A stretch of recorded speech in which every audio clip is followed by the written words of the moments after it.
There are three types of practice managers. There is an office manager, there is a practice manager, and there's a hospital administrator.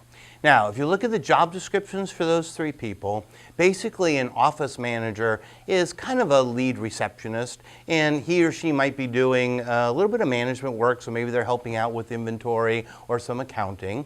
And then on the other end of the spectrum, we have a hospital administrator. Now, a hospital administrator is responsible for all management of the hospital, including, and this is a big definitional difference, including oversight of the associate veterinarians from a management perspective. So what that means is that if the associate, let's say, comes in late, well, guess what? The hospital administrator has to deal with that. Or if the associate doesn't charge for his or her services, again, that would be the responsibility of the administrator. Now, in between the office manager and the hospital administrator is our practice manager. So they're somewhere in that Netherland in between. Now, how much do we pay these people?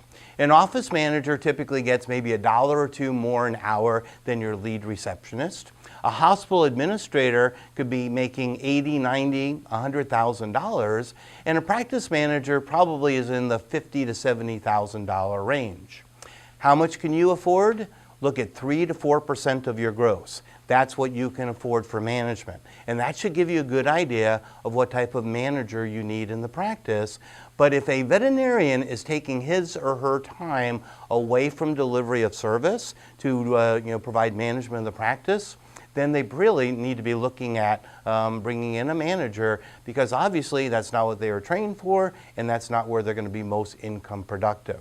So pretty much most practices do need some type of practice manager, just determining what you need, and then the job description for what they're going to do, and hopefully it's going to really help our doctors to be that much more successful.